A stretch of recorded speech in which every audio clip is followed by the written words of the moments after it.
I broke my back. What do you mean by that? My back is broken. What do you mean, calm it down? It's a fight. Referees telling two fighters who want to fight to calm it down? He should calm down. I saw he's like a clown in his show, man. He's not your guy. Because Tyson Fury's back, and all you motherfuckers are under attack. Look, Eddie Hearn can say all what he likes. Who gives a shit what Eddie Hearn says? It's garbage. Are you off your tits? Have you been smoking something? Can you let me retire and be happy? Please? Just please. Bombs away from the Bronx Bomber! Wanda! Let's go, baby! Let's go! I'm through. They put somebody else up and give me an interview. What are you talking about? What are you talking about? You never give me a fair shake. HBO needs to fire you. You don't know shit about boxing. You ain't shit. You not shit. I wish I was 50 years younger and I'd kick your ass. I got drunk, man. Are you kidding? No, you won the fight. OMG, I am so excited. Any of you radio personalities think you want smoke? Call me Mr. Chimney. I want smoke. Yes. What is up, MCR family? Another daily edition of the show live on YouTube, podcast forum, iTunes, Spotify, radio, etc. I'm Matt, the Hipster Hunter. Call in 323-870-4051. Press 1 to in the queue.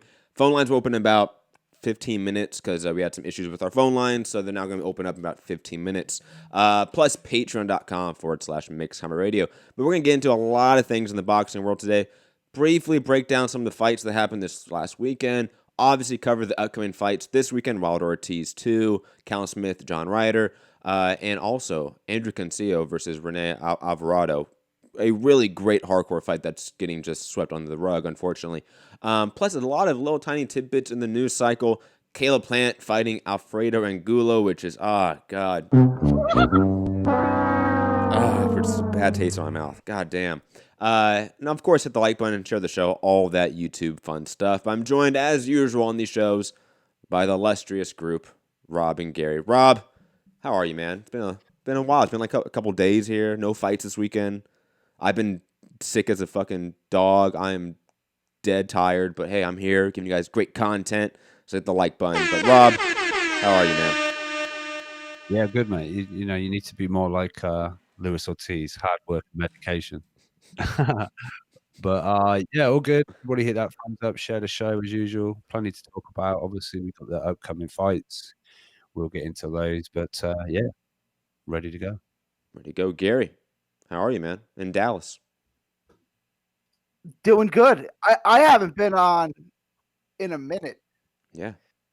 So it's good to be here. Yeah, It's going to be a good show. Yeah. I mean, I feel like dog shit, but it should be a good show, I guess. Yeah, Wilder Ortiz 2, good fight. Callum Smith, John Ryder fight. Not so much of a good fight, but we're going to get into all that fun stuff. Rob, hey, stop that. But let's get into the upcoming fights this weekend. The marquee fight, probably of the last 2 weeks, obviously, let's be honest, even though there's a great Lee McGregor Cash Faraq fight we're going to talk about later on the show. That's not really that big of a marquee fight. But Wilder Ortiz 2 is a big fight, let's be honest. And it's obviously on pay-per-view for Fox and PBC. We can discuss whether or not it should be on pay-per-view and whether it's going to be successful on pay-per-view in a minute. But guys, thoughts on just the match itself, the rematch, Wilder Ortiz 2. Who do you think wins it? Overall thoughts on the matchup itself. Rob, let me get your prediction here. Your thoughts, breakdown. Yeah, obviously it's on Sky Sports, thanks to that ITV deal. But yeah, I'm still looking forward to it. Part of me thinks this will probably be over quicker than the first one, but Ortiz, part of the snack system, he's been getting the snacks getting into the system. But Larry Wade seems to have got him looking pretty. I don't know what's the like. I don't know. Looks in better condition. I've never seen Luis Ortiz look like this, guys. I'm not making any allegations or. It's the hair. It's the hair. Yeah, definitely got a haircut. But oh my god, like shout out to the snack system and Victor Conti. That's all I'm gonna say. All part of VADA. But no, I feel it's a little bit maybe late to bring in a strength and conditioning coach to make these changes. Now he's 40, and maybe a few fights ago, leading into this, I would have given it more credence. But considering he's done it for this camp, for this fight, is it going to really show? We'll wait and see. But for me, at any time, Wilder can finish the fight, right? So I expect Wilder to come through this and remain on course for that Fury rematch. Now, you said that he thinks that you think that Wilder gets it done faster. Is that just because we've seen Wilder in a rematch before and he finished in far quicker fashion? What do you think is the reason for Wilder being able to find the southpaw Ortiz quicker and land the right hand more efficiently than he did in the first 5 rounds, let's say, of the first fight, even though he did land a knockdown early in that fight? Yeah, I just see a growing confidence in Wilder. I think he's not that he didn't ever believe in himself, but I think that's at his peak right now. And I just think he's faced Ortiz already. And as much as people think he's not the most technically gifted and this, that, and the other, I think he will know what he's faced before and kind of already figured it out. He's just got to be careful of like the counters and things like that. And one of those counters could get Wilder stunned again, but I just think Wilder will get it done in good fashion and won't have to put too much into it. Rob, can you do me a favor and back out and come back in? A little bit of echo on your side. Gary, let me get your quick prediction and thoughts on this fight. I mean, do you agree with Rob here that the fight gets over in quicker fashion? Do you think Wilder finds his target with more ease in this rematch, or do you see it being another hard fight for Deontay Wilder? No, I think it's going to be most of the same. I think Ortiz is going to be winning the fight until he gets knocked out. Ortiz is the better fighter. He's the better boxer, but he can't get on the inside and do work. So he'll box well for a moment and win some rounds, and then he'll get nailed. I want to pick Ortiz because every time there's a good fight like a Wilder Fury that's all signed, sealed, and delivered, something comes up to interrupt it. So I was going to pick Ortiz to win. But now that thing that comes up and interrupts it's going to be the WWE, so I don't have to go out on a limb and pick Ortiz. That fight won't happen because Tyson Fury will just be a full-time professional wrestler. So I'm going to pick Wilder to win. It's the same thing. Wilder is still in his prime, and Ortiz is a little bit older. He can't get on the inside, so he'll get knocked out. The first knockout in the first fight came at the right time for Ortiz, right at the end of the round. So I'm going to say 5th or 6th round, and I think he's going to lose most of the rounds up to that point, but it's not going to matter. Interesting. I was kind of shocked that both of you guys are of the mindset that this fight is going to be the way you're framing it, and kind of an easy fight for Deontay Wilder, in a sense. Is that how you see it, kind of being an easy, especially in obviously respect to the first one or comparison to the first one, an easygoing night for Deontay Wilder? Is that how you guys see it? Let me ask you this. If Wilder would have knocked him out in the 5th round, if he wouldn't have gotten up, would you said that have been an easy fight for Wilder, even though he lost the first 4 rounds? Yeah, but that didn't happen. That's how I see it happening. I see him because he's a little slower. He's 40, not 38 now. He's a year and a half older. Wilder knows he can knock him out. I think he'll just finish it there. He'll be getting outboxed. You say he's older, but he's also in the best shape of his life. I mean, we've seen the pictures. I mean, he's never looked that trim ever. I've met the guy a couple times. I've been around him. I've seen him train. He's not usually that in that shape. And he's a guy that, on average, is probably a far better athlete than, let's say, the average heavyweight, average top 10 heavyweight even, sure, right? Yeah. Speaking of Luis Ortiz.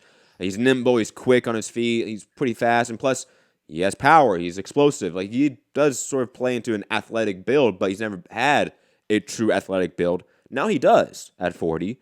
We've seen guys put it on late and have a career renaissance in their 40s or late 30s. Luis Ortiz is a guy that's entered the pro game a little bit later than others. Is a guy that also really hasn't faced or had a lot of punishment since the first Deontay Wilder fight. Maybe he went a little bit too many rounds with, I think, was it Christian Hammer? Allen. Yeah, it was Hammer, right? Dave Allen. No, that was before the Wilder fight. I'm talking about after the Wilder fight. Oh, yeah. He might went round with these people, but he never really got damage in these fights. So I don't know. And again, we're talking about Wilder, a guy that really has he progressed in technical skill? Has he progressed in anything? Or is he still the same Wilder that Luis Ortiz fought and was able to outbox for periods of time in the first fight? No, it's the same Ortiz. I mean, it's the same Wilder, Okay. right? It's the same Wilder. He hasn't changed anything that I can see. I mean, his jab was good in that fight too. But he's not going to use his jab that much against the southpaw. I would, it's mostly going to be looking to set up the right hand. Look, I want to grant you this. If Ortiz is on the steroids and he can get on the inside and not fatigue, he can win the fight. He can. So that's like a big if. Like if he can, because if he can get inside, that would be a shot. that would change everything. The steroids and I like how great. He was like, if he's on steroids and he gets on the inside. And if Wilder's got both hands. I will say this. We talked about Ortiz needing it on the inside. What do we think about Wilder's inside game? We talk about like long fighters having issues with obviously the inside game. Some long fighters like a Jared Hurd excel on the inside more so than others, right? They sort of are the atypical inverse of the stereotype of a long, rangy fighter being awkward on the inside. Do you guys see Wilder having more success on the inside with Luis Ortiz here? Or do you think it's just gonna be a fight out? Do you think it's just gonna be a fight out range, and it's gonna first shot that lands, it's gonna hurt Ortiz, and it's gonna be quickly finished after that? Yeah, I think it'll be more clinical this time. But who knows? Look, this is the heavyweight division. But my thing with Wilder, like he likes to tell everyone, these guys have to be perfect for 12 rounds. I just need to be perfect for 2 seconds. And even through like the whole Fury fight, you just any minute, if he lands one of these, it could be over. Now, obviously, in that fight, it wasn't, but that equalizes there, which that knockdown in the 12th round against Fury actually turned out to be the equalizer as far as the result was. Yeah, definitely. You know what I mean? That's how the fight was deemed after that round had finished. So even though it wasn't, but get off that, Rob. It's in the past, Rob. Let it go. Let it go. Let it go. But yeah, I think Wilder will want to keep it fairly rangy. I think that's where his shots are most effective. But like Gary said, to get inside is to nullify that. So Ortiz, if he can, needs to, really shorten it up. But he didn't manage to get the job done, right? He hurt Wilder, and he tried to get in close and let his shots off. And to his credit, Wilder did kind of, yes, he was on shaky legs and was kind of looking to maybe try and hang on and whatever, but Ortiz couldn't. Wilder sort of rolled things and was moving and kept his wits about him as best as possible, but Ortiz just couldn't. I don't know what you're looking around for. I'm worried about like invasion of the body snatchers right now, because who is this person giving props to Deontay Wilder right now? I know what you're saying. They're coming to get me next. I guarantee it. No, but that's just how I feel. I thought Ortiz had his chance and he couldn't do it, and Wilder got through it. Yeah, he got a little bit of extra time at the end of the round or the start of the next one, but that's New York regulation. Is like a stipulation or whatever used in. Is it only in New York or is it across? Well, it's used other places now, yes. Right? Other places have adopted it, but New York was definitely the trend center for, hey, you get the full rest, but then you get a full doctor's checkout to add time to it. But I think that's a good thing overall. It's a good regulation because it's the same as a cut, right? If you get a cut, a bad cut, they usually give you a minute to work on it, and then the doctor comes and looks at it. So why would this be different? I mean, I think it's a good regulation. No, I absolutely agree, and I think it's been evident in New York's overall landscape that it's been beneficial. Same with, I think, the medical insurance policy. I know it's hurt low-level boxing club shows, but I think on the high end for these types of shows, it's important to have that safety net for these fighters. Same with like California's like boxing pension. I think it's a great safety net for some of these guys. But digressing from that point, my prediction on the fight, I think this is going to be a tough fight for Deontay Wilder. I can definitely see why you guys think it's going to be an easier night for Wilder. I can definitely see it being an easier night for Deontay Wilder. If it is that first 4 rounds where not a lot happens, and Wilder just lands a right hand because it's the southpaw and both guys can't get the jab going, and then bam, the fight changes, and there's a minute and a half on the clock, and Wilder has time to swarm him. Wilder's one of the best finishers in the game. Like that I think is clear. Like he does swarm people and unload some of his best shots actually after he hurts people. Like Joshua, like Chris Mannix said, right? Yeah. Good one. I think Wilder's going to get hurt again in this fight. I think Luis Ortiz is criminally underrated. I think he is the more nimble fighter. I think he has better footwork than Wilder. I think he throws better combinations than Wilder. I think he has better shot selection than Wilder. One thing he doesn't have more than Wilder is the intangibles, as in like physique, reach, height, stuff like that. Plus timing. I think Wilder has impeccable timing, to be honest. I think the things that hurt him is that he doesn't really know what shot to throw at the right times. But his timing is there. He knows when the opening is there to throw a shot.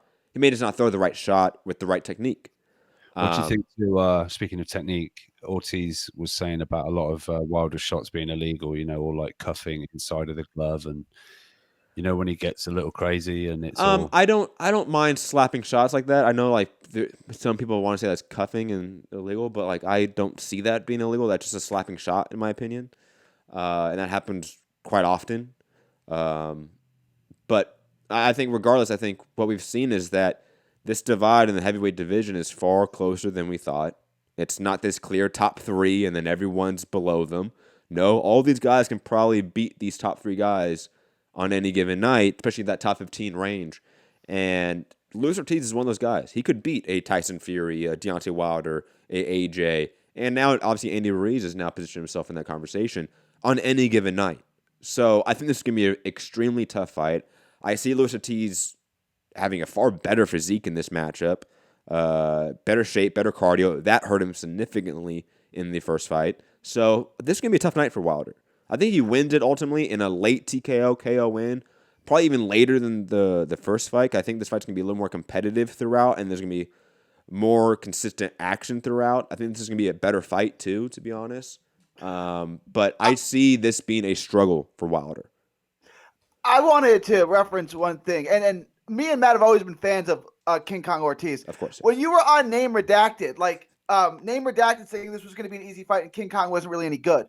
And we're like, no, like we'll pick Wilder, but Ortiz is a better boxer. If this was a chess match, Ortiz wins. It's just if this is a 6-round amateur fight, Ortiz wins. Yeah. My concern in the first fight was that I think Ortiz can do just fine, but eventually he's gonna fade. And you saw him fade in his last fight. Yes. He won every round except for the last round. And I don't care that he doesn't get knockouts. My problem was that he faded late. I agree. And if he fades against Wilder, now you're saying, okay, he's in much better condition now.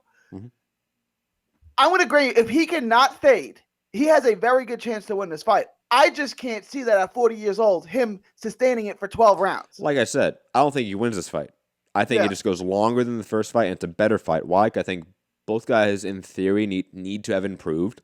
I think what we've seen in the fight camp PBC programming, Wilder's been working the body in camp a lot. So hopefully we see him start implementing that right hand to the body and left hook to the liver. For the love of God, please, Wilder, hook off that jab and to the body. Please. Yeah, I think KSI and Logan Paul were taught how to throw body shots, but when that bell goes, it's just going to turn into the usual shit. You know what I mean? I'm not trying to bring it to that level, but I'm just saying when that bell goes, I think with Wilder, sometimes the game plan kind of goes out the window. And plus, I mean, if this fight gets into any sort of heated exchanges, Wilder's not going to go to the body and think about that. It's not drilled in him the same way that some other guys are. So I think this fight goes, round 11, round 10. And this is a competitive, fun fight throughout. Fun heavyweight fight, in that respect. But Wilder gets the TKO late after a grueling fight. I don't see how this isn't a grueling fight. For me as well, it needs to be sort of bear in mind. You're talking about Ortiz being in better shape, but I believe last time they fought, Wilder was not well and came in at wasn't he 210 pounds? Every fight for Wilder, he's been sick. Oh, he's at 210 instead of 215.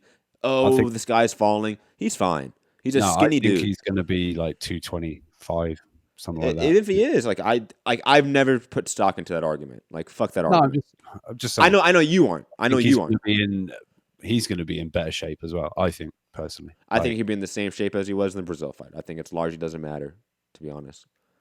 I think he's hovered around that 215 to 225 range his entire career. You know, he's a guy that fluctuates within that 10-pound range. It's not that big of a deal to me.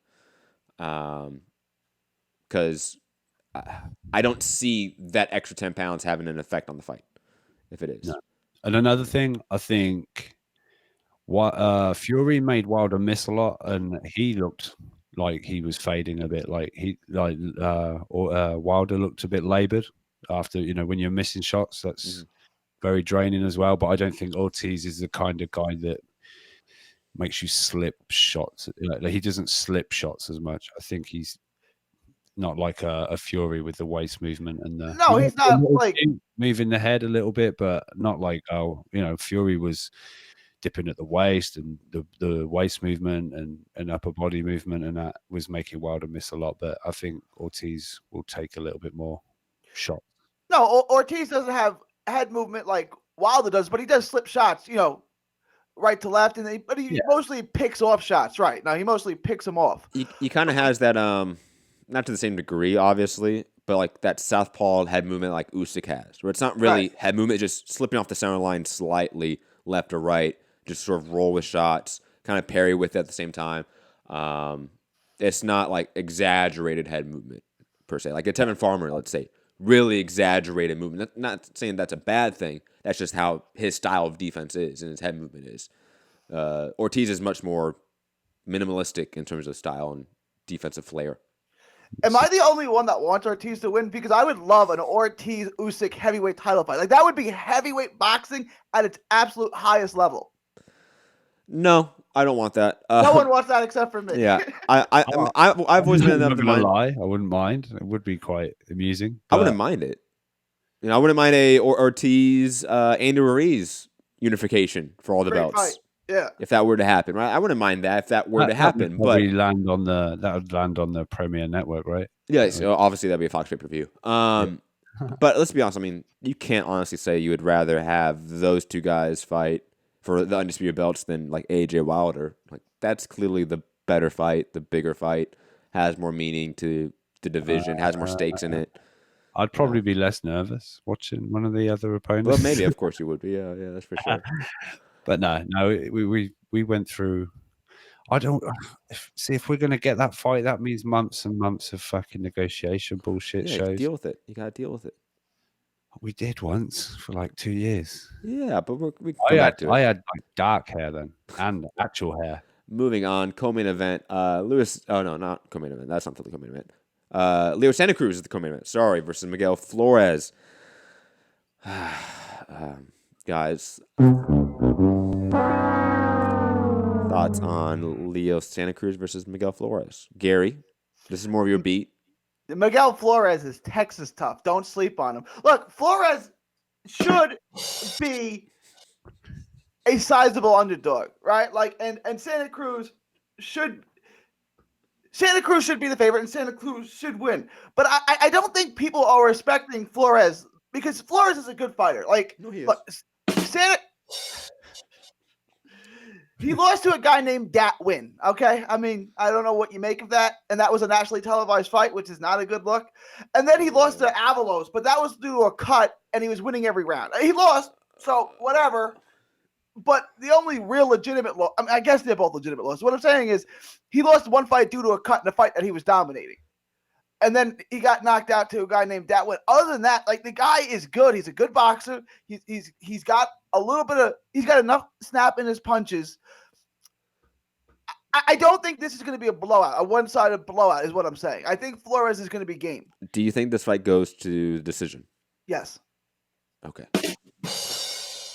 I can see it. Like, Leo's not the heaviest hitter. I mean, he's a volume guy. He's a volume guy.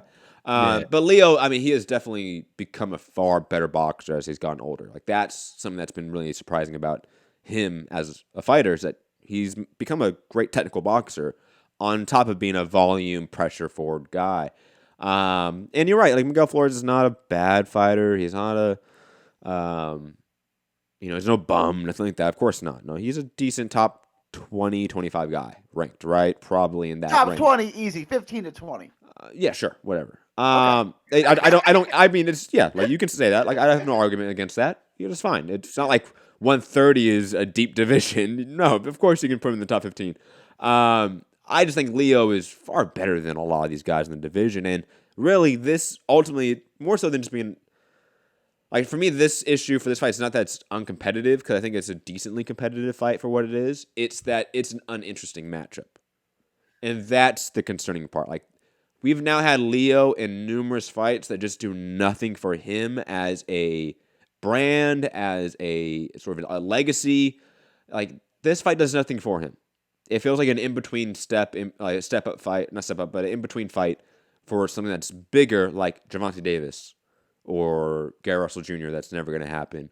And that's why I'm more upset about this matchup. Not that it's a squash match. I don't think it really is, to be honest. The bookies don't agree, but I know the bookies don't agree, but I think this is a far closer matchup than the bookies think it is. That's like, what, 10-1? Wow, really? It's 100-1 here on. So a minus, what's that? Anyway, Miguel Flores is a plus 1,600, 16-1. Oh, last time I saw it was like plus 1,000. So I was like, damn, it went up almost twice. I think it's far closer than that. I mean, this is like a 5-1 matchup in my opinion. But ultimately, like it's just not a fun fight. Like it might be fun in terms of entertainment value, but it's not an exciting matchup on paper. It does nothing for me. It does nothing for Leo. So that's why this fight ultimately is a bad matchup. You know, if you're a gambler, those odds are worth the risk. Maybe look at like the decision odds, not maybe. Like what's Leo by decision? Plus 300? I haven't got that in 1 sec. I bet that prop odd would be the one to go down, to be honest. Who made Santa Cruz that big of a favorite? Was it Foo? Yeah, it must be right. Shout out to Foo's love affection for Leo Santa Cruz. Moving on, Luis Nery versus Emmanuel Rodriguez. This is a good matchup. I think Leo Santa Cruz wins easy. By the way, did I not go to you? Did I apologize? No, it's fine. I'm sorry. Rob. I apologize. I'm sick. Don't be mad at me. I have a lot of cough syrup in me. I'm a little bit out there. What are your thoughts on Leo Santa Cruz? Miguel Flores. I apologize, Rob. Yeah, no, I said it's fine. I'm not really that interested in it. It's just another Leo Santa Cruz fight. On the conversation of like fights that would get me excited, what fights would get you excited for Leo Santa Cruz? Just actual like champion and like would Andrew Cancio, would that be a fun matchup with Leo Santa Cruz? Would you get hyped for that one? Even though that's a hardcore matchup. I know Gary says yes, but we're hardcores, Gary. Like, no, I like Cancio. But yeah, no, I don't know. I'm kind of past Leo. He never gave the trilogy, so who cares about his career anymore? I think Cancio could win that fight, by the way, but that's off topic. Like that would be a great fight. I think Cancio could win. But like I always was a Mares guy. Like I was a big Mares fan. Yeah, so like Santa Cruz is kind of like I don't dislike him. Like he's a good fighter. He's a fun fighter. Just like I was always a big Mares fan. So like, no, I understand, and I think Cancio is like the new age Mares in a way. I'm just gonna put that out there, especially if he starts being a better boxer. He can look a lot like Mares. But digress from that. Luis Nery, Manny Rodriguez, a really fun matchup in the bantamweight division. Possibly really a like throw him to the wolves sort of matchup with Manny Rodriguez, like coming off the loss to Inoue. Goes straight to Luis Nery. Thoughts on the matchup, Gary? I know you're on this division like I am. You're a big fan of 118 and 115 and 112, all these divisions. Thoughts on obviously this matchup, but B, Manny Rodriguez going right back into the fire with arguably the second best bantamweight on the planet. Yeah, my guess is they thought because Rodriguez did okay in the first round against Inoue. Like he landed some shots and then he got blown out in the second round. He got destroyed. I think they said he just got caught by a better fighter, but after Inoue, he's the best fighter in the division, and we're going to prove that. I think that's their mentality, and maybe they're right. Although he didn't look great against Maloney either. He won, but he didn't look great in that fight, which was kind of the fight. Because I thought that when they first announced the tournament, those two guys were going to be fighting in the second round. I was like, oh, that's gonna be the fight of the year right there. Like, that's going to be an amazing offensive display. I think Manny Rodriguez's power is a little overrated. Like he doesn't have one punch power like a Top Rank hyped him to have. But he still has enough power, and I think offensively his hook. I think there's still plenty there. Like I think I'm picking Rodriguez to win by knockout. Yo, play the soundbite, Rob. Play the drums. Let me get it. Come I'm gonna on. find some more because God, you got that.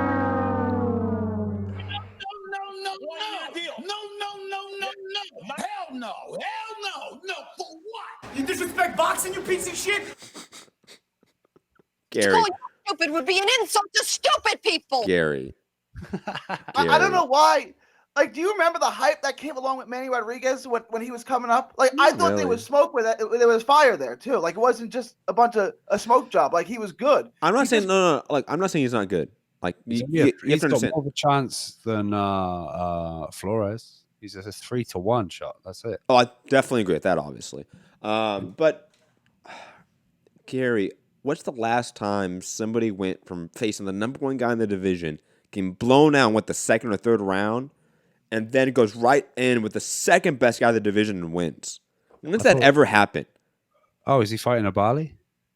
Stop. Can we get Santiago there, Santiago? Find out when that's happened. A guy came back, let's say 6-8 months later, and blew up the second best guy in the Santiago, division. yeah, Santiago Santiago might know. I'm sure 150 years of boxing history, we can find one. I don't know. Wait till December 7th, and you'll see it. Like, other than maybe like an instant rematch where that would happen, right? Like, I've never seen this before. Like, this is not the way to rebuild after a huge loss and a KO loss. This is not how you do it. On top of it, it's a quick turnaround from that loss as well. And again, Manny Rodriguez, I would not say is the better boxer or heavier hitter than Luis Neri. I don't know if that's the case. He might have a better left hook than Neri. He might have a more compact hook, right? But Neri is a devastating hitter. He's the guy that beat Yamanaka, the best guy in the division at the time, and beat him twice, even though one of them was on clenbuterol, which I think is not a big deal. But digressing from that, one time he missed weight. Yeah, I forgot about that time too. I still think he is by far and away the better fighter than Manny Rodriguez, has proven it against better competition, and his power has been proven against elite competition. Manny Rodriguez has literally never fought someone in the top 10. Maybe Maloney. Obviously, he fought Inoue, but lost. But I wouldn't even consider Maloney a top 10 guy because he's completely unproven as well. It's Maloney and Butler, and then before that, he was fed the top-ranked guy. All the names you see them put everyone in the ring with, right? I get it. Like, yeah, I'm taking a leap of faith here, but what I'm saying is I believe the hype that came along with him when Top Rank was selling him as the next Puerto Rican superstar. Like, I see like he's a 118-pound Trinidad. Like, I kind of see it. Like, he just fought the wrong guy at the wrong time. He fought the best guy in the sport when he was peaking. It's just that's what happens. I'll be honest. I don't trust Top Rank when it comes to hyping up other Puerto Ricans at all. Oh, good. Yes, good call. Shout out to Encajas. I mean, they have done a very poor job of trying to make the next Trinidad, next Miguel Cotto, next Pacquiao. And they've sold everyone from these two regions as that, regardless of if their talent is that, if they've proven that. And I'm not saying, like, he's a Verdejo. I'm not saying that. Don't get me wrong. I'm not saying that. I want to make my point very clear here. I do think Rodriguez is an extremely talented fighter, has good pop. I think he belongs in the top 10, even though he really hasn't proven it. Maybe he has with the Butler win. But in my honest opinion, he has had a gigantic step up from a Paul Butler Maloney to an Inoue and lost in dramatic fashion. And then instead of doing the Lubin route, he went right back and fought, let's say, it would be the Charlo of the division or the Herd of the division. That's what Lubin would have did. That would be the respective version or metaphor to that, right? Lubin losing to Jamel Charlo, then fighting Jarrett Hurd next, or Laura right after that. It would have been suicide. It would have been career suicide. And usually after you get knocked out like that, they don't put you right back in with a hitter. They usually give you let's give you a exactly. And Luis Neri, a Rasheed Warren, someone who's not going to knock you out. Absolutely. Like, I would have understood that matchup, to be honest. A Rasheed Warren, or even a Takuma Inoue, right, for Manny Rodriguez. Someone who's not going to knock you out. Yeah. Absolutely. But no, you pick Luis Neri, the guy that maybe even has a harder punch than Inoue. You're picking that guy? Whew. Either you have the biggest set of cojones on you, or you got bad management and bad promotion right now. Right, like when Khan got knocked out by Prescott, they didn't say, okay, let's put him in the ring with McDonough right away and see if his chin holds up. Like, that was years later. You know, it's like, let's give him Paulie Malignaggi. Let's give him some guys. Nate Campbell. He fought a bunch of guys. Yeah, like, okay, Nate that Campbell. guy's not going to knock him out. You know, it was a while before they put him in with a hitter. They're going to the next biggest hitter in the division. I mean, it just seems highly riskier. I'm picking Luis Nery by KO, TKO within 6. I think it's going to be obvious. As soon as the fight starts going, it's going to be obvious there's levels between these two. Rob, your thoughts on this matchup? I'm going to go Nery via body shot. Ooh. Because his ribs still haven't healed since Inoue took them. Ripped out his spine like Predator. Yeah, and then Nery can go back to mentioning Inoue's name, even though we're not going to get that fight. We could. What? It's just Top Rank and PBC. They love belt holder. Hey, they love working together, right? Top Rank PBC. They just love it. Oh, yeah, always, guys. Yeah. It's not like Bob Aaron's been out there saying that Heyman doesn't exist. Yeah. Oh, or is it cancer of the sport? Or... Oh my god, I forgot that one. That one's so bad. Is Manny still with Top Rank? Is that still his promoter? I didn't know if he signed elsewhere after like the tournament and everything. Well, obviously, I mean, he's on a PBC card right here. But this was a mandate. This was mandated, wasn't it? This is an eliminator or something? Is it not? It's an eliminator, yes, but I don't. I mean, it's not mandated in that way that he has to take it, right? Like, it's not like he loses a belt. Right. You know, like, I think he could have said, "Nah, I'm good," if he wanted to. But he's going to win the fight, and then his career's right back where it was before the Inoue fight. Yo, if he beats Nery, then somehow beats Obali, it's an amazing turnaround for Maynard Rodriguez. But gay, it's not happening. Somehow beats Obali. You say it like it's fucking Mount Everest. I don't know why you think Obali. No. Beating those two in a row, that's Mount Everest. After losing to Inoue, that's impossible. Like, I'm not saying you can't beat Obali. I'm saying you can't lose to Naoya Inoue by destruction and then go right into Luis Nery, beat him, and then fight Obali and beat him. Like, that's impossible. Like, I'm sorry, Manuel Rodriguez. Like, there are limits to what the human body can do and sustain. That's not it. But any other thoughts on Luis Nery, Manuel Rodriguez? Or do you want to go to another one of Gary's favorite fighters? Brandon Figueroa versus Julio Ceja. Well, I don't like that this fight's coming off of Ceja with a 2-fight losing streak. This is a decent matchup and a name, let's say, for Brandon Figueroa to fight. Should be a fun matchup, but Figueroa should win this one, I think, within 8 rounds, I'll say, maybe 7 rounds. I think this is going to be a good inside fight, but I do think Figueroa's going to get hit a lot in this matchup, so that'll be interesting to see. I think he really hasn't been hit enough in his career, and Ceja is going to hit him, and that'll be fun to see just him react to that. You know, he's a young guy, great, undefeated resume at this point in time, but I feel like he really hasn't faced a guy that's thought he could win. And Ceja, even though he's on a 2-fight losing streak, will think he can win. So I like this matchup. Beside that fact, Gary, I know, again, Figueroa's your guy. That's one of, if not my favorite fighter in the world right there. Yeah, Virgil Ortiz is a little bit jealous right now. Virgil Ortiz. Jermell Charles had to take a back seat because of his less. I can't defend him anymore. Like, he has to go out and look good again. I can't sit here and defend him. Now needs you to defend him right now. Tony Harrison is Jamal. Oh, I thought you said Jamal. Sorry. I think Gary did, but it's okay. Oh, did I say Jamal? Jamal Charlo. You did. It's all right. Well, yeah, because Tony Harrison is rent-free in that head right now. And quickly, Jamal Charlo, please stop saying you're going to pay for his funeral fees. For the love especially of God. in dude, like you guys just helped pay for Patrick Day's funeral. Like, what are you fucking talking about? Yeah, the time first of the comment and then the timing of the comment couldn't have come at a worse time. Like, just chill on that, please. Tony Harrison's just Tony. We didn't play any of the clips because really profane, even for my standards. But I didn't want any copyright issues with PBC, so I didn't play any of the clips. But go check out the Tony Harrison Jamal Charlo press conference. Tony Harrison was on point. Yeah, I don't think you want to mess with guys from Detroit. They got it going on. And also, like, why is it taking this long for us to see this side of Tony Harris? I know this is a complete side topic, but that's a guy that has personality.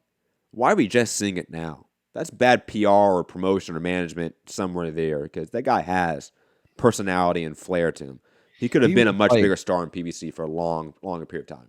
Because he's not good. Like, who wants to hear a fighter who's not good talk trash? I mean, outside of like Paulie Malignaggi, who was good at 140, like, just like if you're not that good, just like pipe down a little bit. He was like the next big thing, right? At one point, he was like, he was hyped. I don't know what Gary's talking about. Stewart's like next big thing, right? He followed heading into the Willie Nelson fight. He was one of the biggest prospects at 154. Mm-hmm. Am I wrong on that, Gary? No, you're right. He was. Yeah. Okay. For a period of time there, he was highly, highly regarded, and then he lost to Willie Nelson, and then kind of had ups and downs, and obviously he had a little resurgence here. But digressing from that point, Brandon Figueroa, thoughts, Gary, on him fighting Ceja? I think it gets him out. You said inside 8. I was going to pick the 8th round, so I think we're kind of on that. It's a good test, but like instead of fighting the guy who tested and almost beat Rigondeaux, why not just fight Rigondeaux, right? Why not fight Stephen Fulton, right? Like they just did it in the UK with two good prospects putting their O's on the line. Why can't we do that? Like the Ceja fight, it's not a terrible fight, but it ain't great either. Good point. Yeah. I think Figueroa wears him down, stops him in 8 rounds. I will say this: the Rigo fight for Ceja, which happened, I want to say like 4 months ago, 5 months ago, something like that. Over the summer, I think. Yeah. That was a really, really good fight, and honestly, I thought that was a extreme premature stoppage.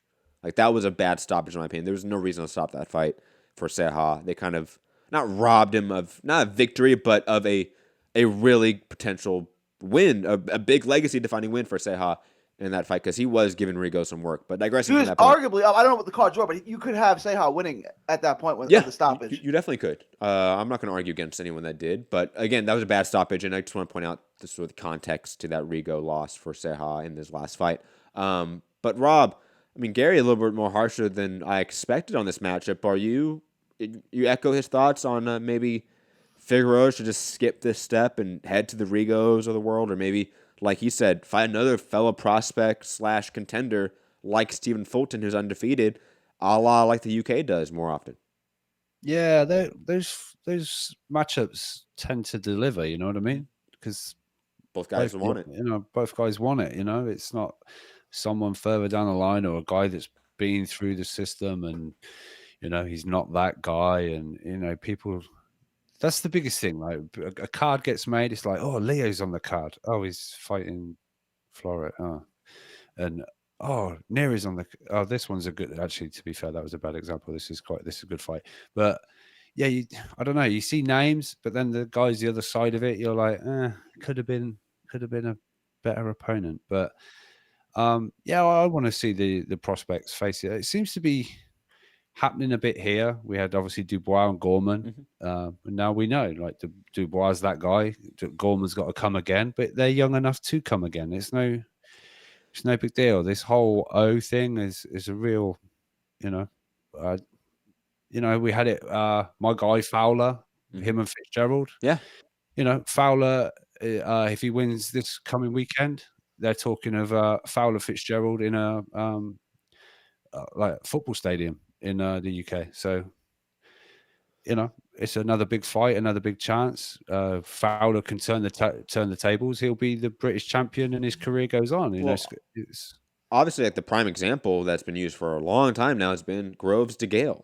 When they both both fight each other when they were undefeated and went on world champions. Yeah, and had really good careers. Like I'm not saying Hall of Fame careers, but they had really good careers after that. So like it doesn't matter, guys. And when Billy Joe fought Eubank Jr., they were both undefeated at that point, right? Yes, I would say so. I believe Eubank was undefeated at that time. Yes, I won't say. By the way, Gary, that same judge that with your scorecard for the upcoming fight we're going to talk about, he had Eubank. He scored that Eubank winning by 3 rounds. Okay, so he's not Alejandro Roshin. He can once in a while get a card right, which is good. He done Wilder Fury a draw. Yeah, so he can once in a while get a scorecard right. So we can keep him on a probationary period. No, he's still on the shit list. I think 90% of the judges should just be on a shit list, period. And then like the 10%, we just don't know who their names are. We just don't care about them. they're not that bad a card. They not that do a noticeable. card where it's not worthy of remembering their name. Yeah. If you don't remember the card, it's probably a sign that was a good card. Same with like reffing. If you don't remember who the ref was in a fight, they've done their job. They've done their job.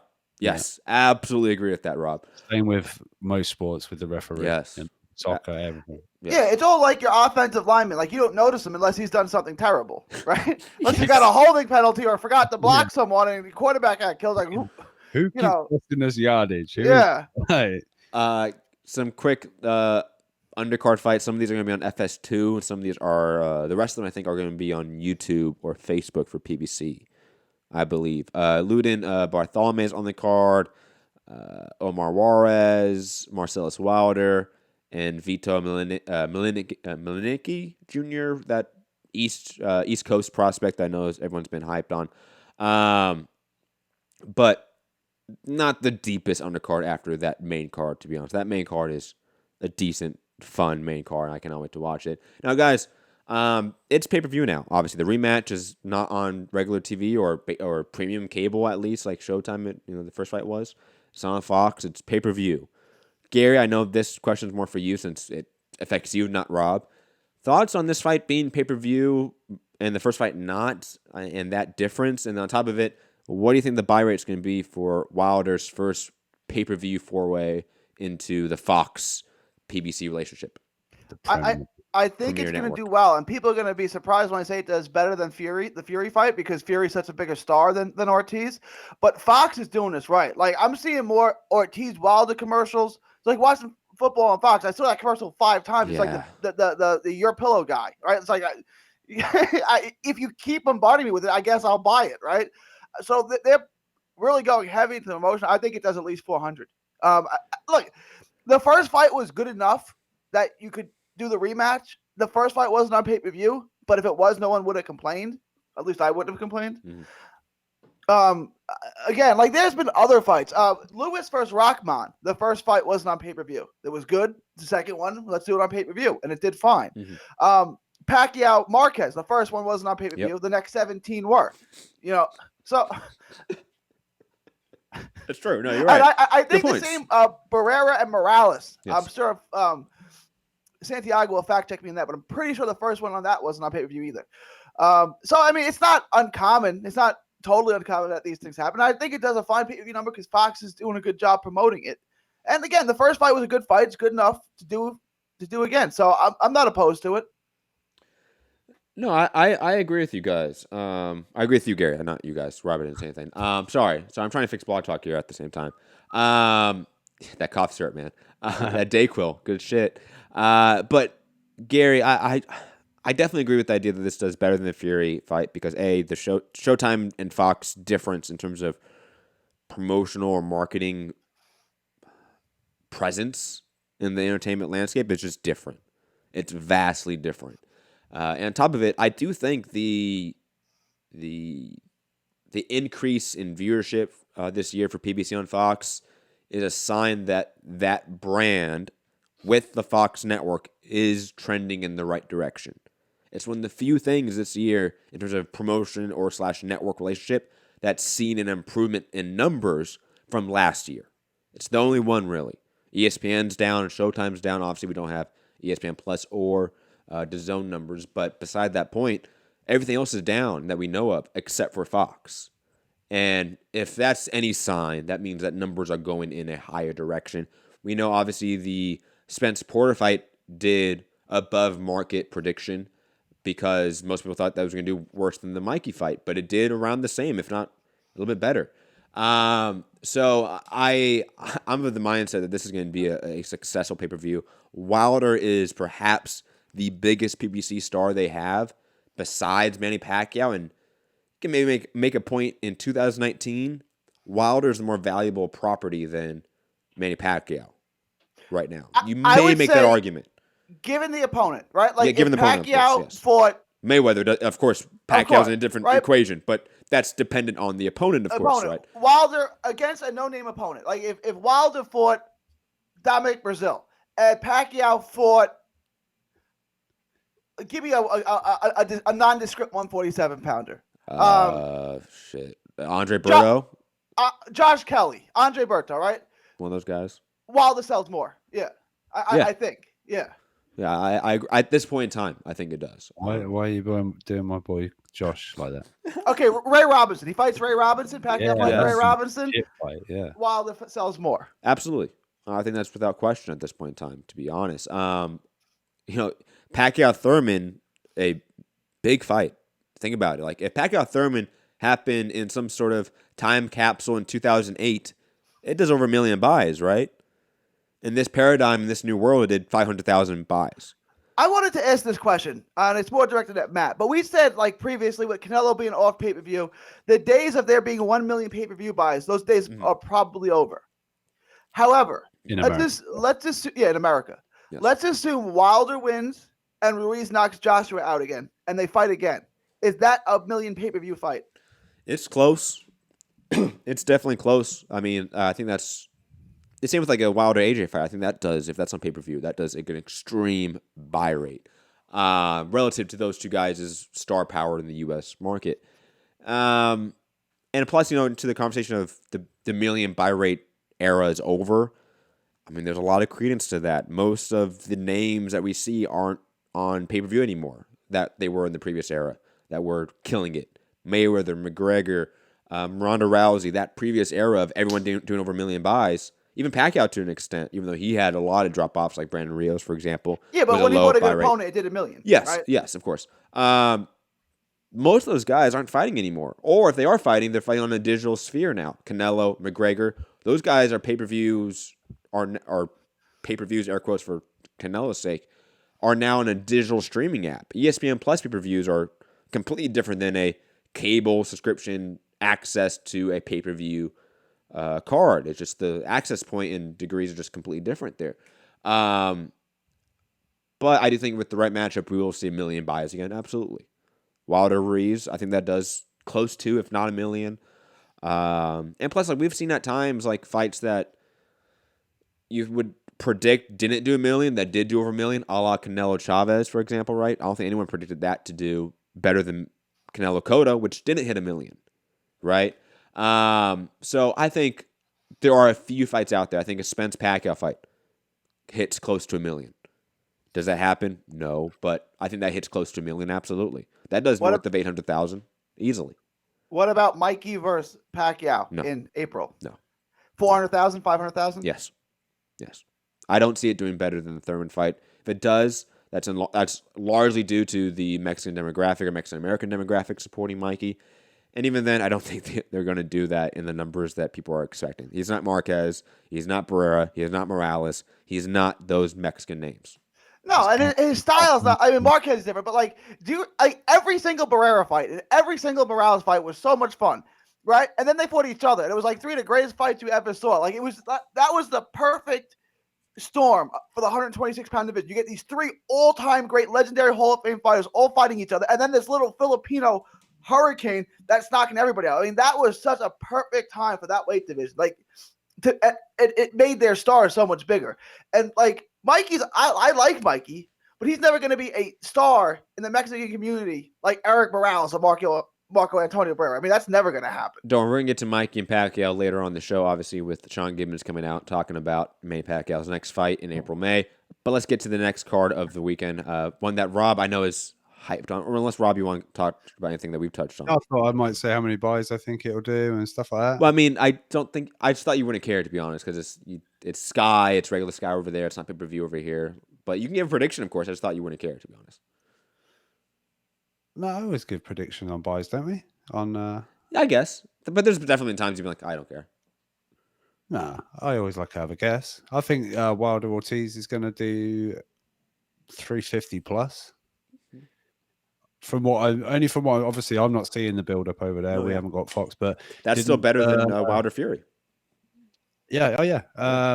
It could even, I think it might even get close to the 400,000 buys. I think from what I've seen, everyone seems very impressed with the promotion, the fight camp. Some have had bad things to say about it, but it's done a good job in it to a degree, but some have sort of not been hyped about it, but it's done great numbers.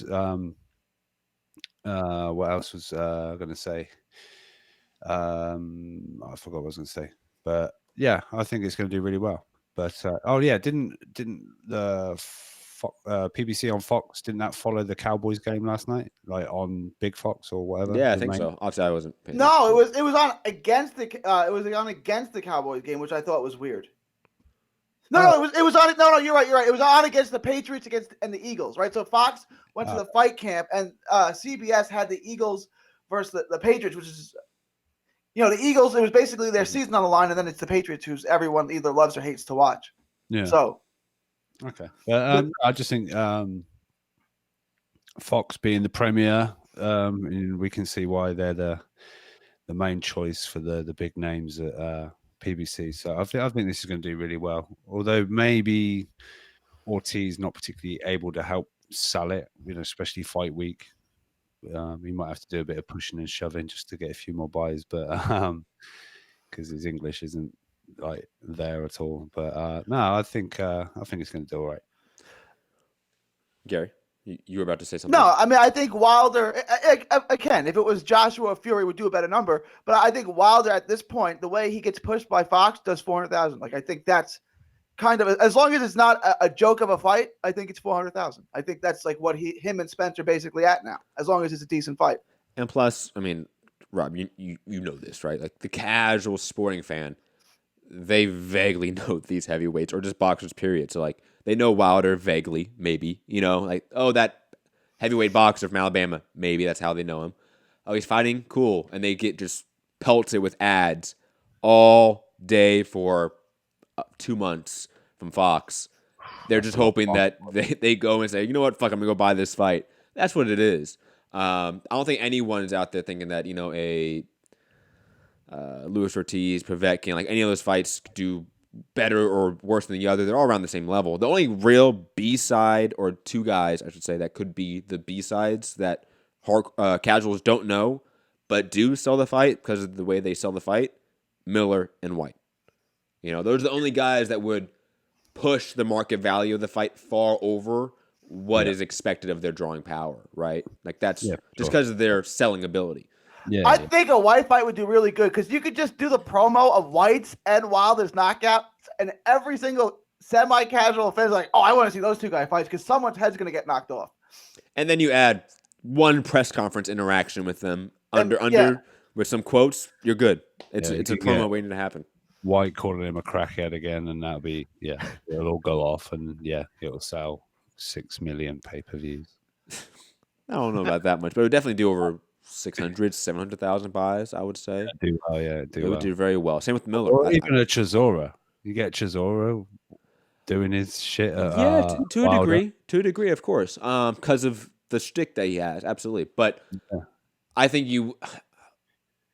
there, I don't know, maybe because I am a hardcore, I'm too in the bubble, you could still see the levels of skill difference between a White and a Chisora, or a Miller and a Chisora, in my opinion. Like, I still think they would be easier to sell than Chisora in some degree. Yeah. Even though, in terms of just pure mouthpiece antics, they're all around the same. But digressing from that point, let's move on. Callum Smith, John Ryder on Sky and DAZN, right? It's on DAZN, I believe, right? Of course. Yes. I forget if this was pay-per-view or not, and whether DAZN picked it up, because, that's happened before. I didn't know if this was pay-per-view. I forgot. But anyways, Callum Smith, John Ryder, main event with a not-so-great undercard. Just looking at it right now, honest. Hey. Yeah, but anyways, digressing, and even the main event's like, But Callum Smith coming back from, was it the George Groves fight? Is that his last fight? No, the Hassan Dom. Oh my God, that fight was so bad. I want to erase that. Comical knockout though, when he's like spring backwards after he like coiled spring and then so laid flat. That was great. Such a weird fight. I think Callum Smith should win this one easily, and hopefully set up the Billy Joe Saunders fight, which we're going to talk about in a second. But this card is really under the radar for me for obvious reasons, because there's really no competitive fight on this card, in my opinion. Or at least from the names I know, like the James Tennyson fight against Craig Evans. I don't think that's competitive. I really just don't care about that fight. Anthony Fowler versus Harry Scarif. Okay, I didn't know. Okay, Scarf. I was gonna say scarf too. It looks like it looks like 2 Fs. Is it 2 Fs? Yeah. That's scarf. Again, this is like What? this is an Anglo-Saxon name. I don't know how he's calling it scarf. Like it's scarf. It's scarf. Okay. So, like, the undercard's not that great. Again, the main event's not that great. But I like seeing Callum Smith and Anthony Fowler fight. So, at least I get to see those two guys fight. Yeah, it's scarf. Yeah, it's scarf. Yeah. Rob, your thoughts on this Matchroom card and a clear... Is this a mandatory? No, it can't be mandatory for Callum Smith. It's a mandatory? That's his mando, yeah. Oh, my God. Yeah, you're sleeping on Ryder. You are sleeping on Ryder. Sanction buys are so bad. I totally think Callum Smith's going to win, but Ryder, a lot of people are sleeping on Ryder, I'm telling you. He's all right. He's all right. He's all right. That's a really good way to put it. He's all right. No, just he's being underestimated in this fight, but Smith is a beast. He's getting the Miguel Flores treatment. No, stop. The dude lost to Rocky Fielding. The dude lost to Rocky Fielding. Stop. That's what I'm going to say. Like, stop. Rob, like, I put Callum Smith on a pretty high pedestal. John Ryder is a domestic level guy. Levels and levels below. Callum Smith should wipe this guy in 6 rounds. I don't see how. If you think Callum Smith is as good as I do, I'm not trying to knock on Ryder. It's an appreciation of Caleb Smith. Like if you think he's as good as we do, how is this fight competitive? I literally said that he's better than people are giving him credit for. I know what you said. Callum Smith wins this, in my opinion, easily. But was it easily? Okay. Yeah, but I just think people like a lot of people are just like John Ryder. Who's that? I don't know him. He must be shit. Who did he lose to before Fielding? Because that was his second Jack loss. Anfield. Jack Anfield. And look, no one's saying that Ryder's a bum, but Ryder's not a world level fighter. Like he's not a guy that's going to fight and beat world champions ever. Does he beat Brian Rose? Yeah. It's a fun fight. Yeah, it's a fun fight. I don't know about that. Outbox him. I think Rose could beat Rocky Fielding, for example. You know, like all those guys are around the same level, and like they're a clear like top 15 down ranking in the division, in my opinion. Like they're not top 10 names, they're not world level names, they're never going to be champions, and that's fine. Like I've always said, there's a place for those guys, but you just had a tune-up, Callum Smith. I know this is a mandatory. I understand that, but so is Carlos Ocampo. Okay, I would have loved to see both of these guys, and we're talking about it in a second, obviously, but Billy Joe and Callum Smith avoid a second tune-up fight and just go straight at each other. I feel like this was an unnecessary step in between for both men here, because Callum Smith is that good. Like Callum Smith should be fighting Billy Joe, Dave Benavidez, Caleb Plant. Like those are the guys he needs to be fighting ASAP. Because I don't think he lasts this long in the division just because of his size. I think he has to move up soon. And B, he is that good. He's built himself up to this this place to where he can do unifications, and he's not. He's having to, in my opinion, tune-ups back to back in Hassan Adam and John Ryder. One just happens to be mandatory. I wanted to ask Rob about the Fowler fight. Yes. Now, Fowler fought another undefeated prospect, Fitzgerald, who kind of shocked him, right? Like no one was really picking Fitzgerald when Fowler was supposed to be the better prospect. Mm-hmm. He's fighting another undefeated guy. Mm-hmm. And I don't know if you know much about him because we don't know much about him. Me and Matt, I would think. Is this another? Could this be another setback? Could this be another upset loss for Fowler? No, I don't think so. No.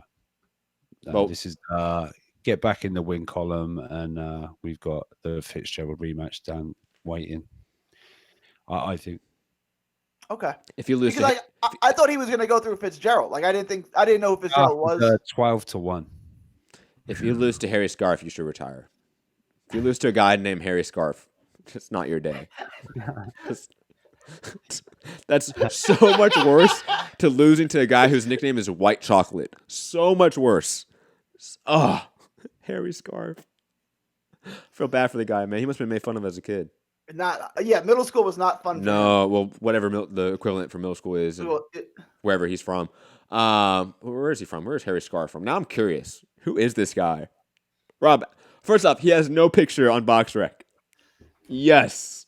I'm not selling this as a great fight. No, I know you're not. I know you're not, Rob. No, I'm not arguing with you here. No, I'm not. Okay. No, I'm just talking here. First of all, Rob. I'm just making jokes here. he has 8 wins, obviously no losses, but only 1 win by KO. He is ranked 18th out of 117 in the UK for this division. Mm-hmm. Good for him, man. Good for him. Okay, he has a win. I didn't realize this. His nickname. Hold on. His nickname is Hammer Time. I already like this guy so much. He might be the new Braulio if he has some antics to him. Hammer Time with 1 KO. Brilliant. Yo, so good. Maybe. Oh, I don't know. If he has some dance moves, he's in that Braulio Rodriguez phase for me. You can't touch this. Yes. If he doesn't, huge misstep by him, right? Scarf. What are you doing? Look, he beat Kevin McCauley, who has a record of 15 wins, 190 losses. You know what that means? He doesn't get knocked out. You got 190 losses. That means you don't get knocked out that much because you can't have that 3-month suspension. We can check. Hold on. Let me see. I bet you it's out of his 190 losses, there's less than 20 knockouts. Let's see if I'm right. Wow. 14 KO losses. Wow. You get knocked out, you got to take 3 months off. And he has 15 wins with no knockouts. This poor bastard, man. I hope he's made a good living. I'm pretty sure he works a day job. Oh, he has to. Yeah. Well, not I if he's don't know. fighting every week. Yeah, That's he's his fighting. day job. He's fighting 200 times in his career so far. Yeah, and the guy, hold on, how old is he? Let me check again. Hold on, sorry. This is important now, guys. I apologize. 21. 21. Can you imagine? Hold on. He is 40 years old. Okay, so 200 fights by the age of 40. Wow, that's a lot. You're fighting like every other weekend. You have to. And with a day job. Man, you know what, Rob? I want to get Kevin McCauley on the show now. I want to interview this guy. I'll make it happen. Make it happen, Rob. Track this guy down. I want to hear his stories. I bet he has great stories. There's me getting information from the IBF, and you want me to find this guy instead. Yeah, that's right. You did such a good job, actually finding news, Rob. Today, I'm so proud of you. And I want you to find Kevin McCauley instead. That's what I do. But digressing, let's talk about the whole Callum Smith, Billy Joe Saunders thing. That now Joe Gallagher's still out there saying that Saunders is not a proper draw for Callum Smith. And quote, let's read this. It's so good. It's an opportunity. This is from the Ryder speaking. Boxing Clever, who I still don't know who that person is on boxing scene. Always want to name there because he just rips off things from other articles and interviews on IFL. To get a proper crowd at Anfield, Gallagher explains that a high-profile opponent is needed, and he does not believe Saunders is the man they require to fit that build. Quote, it's an opportunity, and we'll see what happens, end quote, said Gallagher to the Mirror. Quote, but we don't want Anfield with just 10,000 there. We want Anfield with a proper dance partner. From what I hear about Billy Joe Saunders, he either wants to move back down to middleweight or get the Canelo fight. But I don't think Billy Joe would bring 30 to 40,000 in. Just look at his last fight. We have to wait and see. But first and foremost, we have to take care of John Ryder, and he is in the form of his life. Look, Rob, you said pot calling kettle black here, and I think that you said that. I'm assuming here because you think that Callum Smith is not a big draw, right? You've been on that boat for a while here. That Callum Smith is not a draw in the UK at all. The guy are gonna even together are gonna. You don't think together? John Ryder. How big of a draw would he be if he beats John Ryder? Look, he's going to be in his hometown, so it's going to go down well. I know you're trolling, Gary. No. Yeah, no. Yes, you are. Yes, yeah, I was trolling. That obviously a troll. You can even keep it up. That was so Italian, Gary. No. Yes. Yes. Didn't even deny it for too long. But impressive knockout in front of his home fans. Great, but him and Billy Joe, if Billy Joe's not getting the Canelo fight, then Eddie has to make this fight, and this fight I'm afraid I don't think it's gonna sell brilliantly at What do you think it does? Huh? What do you think it does at Anfield? Do you think it does 25,000, 30,000? I think he can do 30, maybe. I don't know. With a good card underneath it. Really harsh on this I fight. don't know. I mean, it holds like fucking 60,000, but They ain't doing that. Yeah, but I mean, the Alamo Dome fits how much, Gary? And Munguia is going to be in there against who? Oh, the Alamo Dome. Because there's the Freeman Coliseum right next to it. That holds a basketball arena, 18,000. The Alamo Dome, they want to put a football team. It holds 60,000. Yeah, we're about to see Munguia in there with 4,000 people. It's going to be hilarious. Okay? Yeah, that's true. It's coming in January 20th. We're going to get to that too, but I think you could do 25,000, 30,000 at Anfield, and it doesn't look that bad. Maybe I'm wrong about that. That'd be okay. Yeah, no, it'll be all right. And I think it's like for Warrington and things like that. It's in a stadium, but you're not going to get the deep, far, of course, shots of the entire thing because you'll see waves of empty seats that haven't even bothered with. But no, it's all right. It'll look good enough. Crazy D is saying Saunders for Smith in the O2 or MEN arena is best. I probably agree with that. Obviously, I think it's a better. MEN would be awesome. Yeah, it just there's no reason to oversell a fight when you don't need to. You know what I mean? In terms of location and venue, you just keep it to its realistic parameters. But I do think Saunders and Smith is relatively a big drawing fight in the UK market. I don't think it does, Dylan White numbers or AJ numbers, but it does close to that. If they put down pay-per-view, I think it does decent. If it's primetime UK, in Manchester, in London, I think it does decent numbers. Am I wrong on that? Like, does it not beat Loma Campbell? I don't know. Really? It'd be. It's real hard to say. I don't think. No, there's a similar. No, we've talked a lot about the British fans and UK fans really being supportive of fighters. Why? I'm not saying they don't support Conor Smith and Billy Joe, but it seems like there's not that like fever or like earnest fandom for these guys in similar ways as other guys. Why is that, Rob? I don't like Callum's. I kind of get Billy Joe, but nice guy and everything. He's just not a personality. He's not big on media. He's not big in your face. Really confident. Whoa. What was that, Rob? I don't know. Hold on. That's Gary. Gary, that's you. I don't know what's happened. Gary, back out and come back in. You have some feedback. Yeah, what was I saying? Yeah, Callum. I don't star think power, drawing power, stuff like that. Why don't the UK fans support? Yeah, he's not a big personality. He's not oozing big appeal. I don't know. It's just he's a quiet guy. Goes about his business. He's great at what he does, but I don't think he sells himself particularly. He had a period of like a long, whole drawn out thing trying to get the Durrell fight.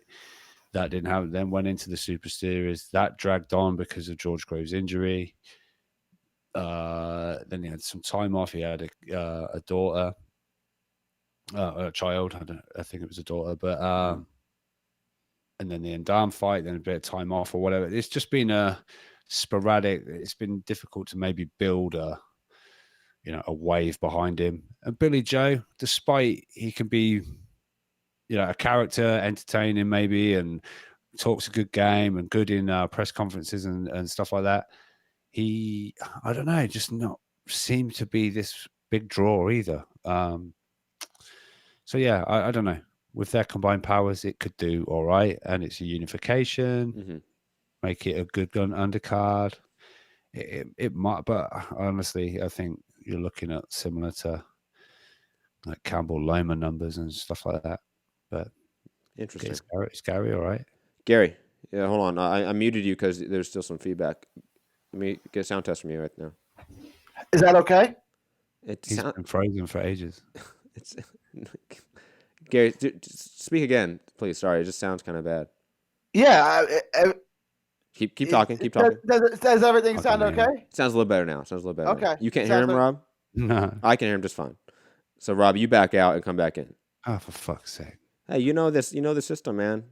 Yeah. We're going to go back to StreamYard soon. Gary keeps breaking it. Gary keeps breaking it. It's all my fault. I blame me. Whoa. Hold on. We're back. Hold on, guys. Sorry. We're gonna take a little break here and come right back. Sorry, I just want to fix this shit. Because Gary and Rob fucking things up over here. Be right back, guys.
Hey guys, we're back. There seems to be a little bit of a system overload right now because of the whole you guys dropping in and out and everything. So hopefully we're back. Hopefully it looks fine. Yeah, let's see how this goes because the computer did not like all of you guys dropping in and out and me having to adjust all those cameras while we're live and the system processing is not ready for that.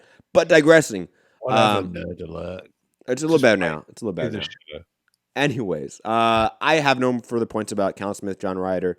I am shocked that Smith is in the draw that he is, but I think, Rob, you've talked about it ad nauseum in the past about why that is. I think you're right. I think you're completely right about why Smith is not the draw. And I think the reasons for why Billy Joe is not a draw are very different than why Cal Smith is not a draw, right? Because Billy Joe has a mouthpiece. He can talk. He can sell himself.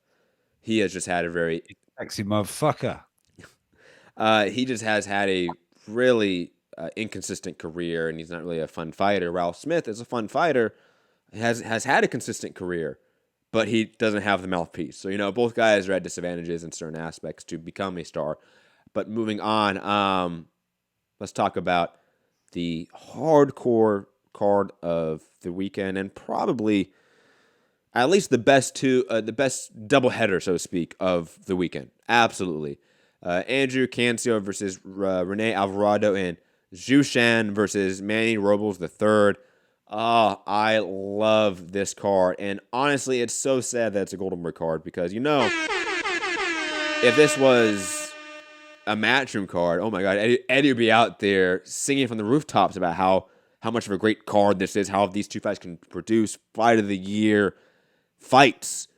But we have Oscar promoting this card, and I don't think Oscar's been even around. He won't even be there. He's not there. I can almost guarantee it. But regardless, these two fights are fantastic. Manny Robles III, obviously a really untested prospect, but a fun fighter, and it's good to see him in a step up, obviously against a guy like Zhu Shan, who is one of my personal favorites right now in boxing. And obviously Cancio, one of the best underdog stories in boxing right now, a guy that really was thrown out and he had to rebuild his career and come back, and now he's at the top and he's fighting great competition, and he's still getting shafted by the sanctioning bodies. It is a shame that he is fighting for the regular belt while Leo Santa Cruz, who's never fought in the division before and fighting a worse opponent, is fighting for the legitimate WBA belt. A complete crock of shit from the WBA. Shame on them. They should literally be outlawed from the sport and boycotted, because that's downright criminal in my opinion. I know it's not, but that should be.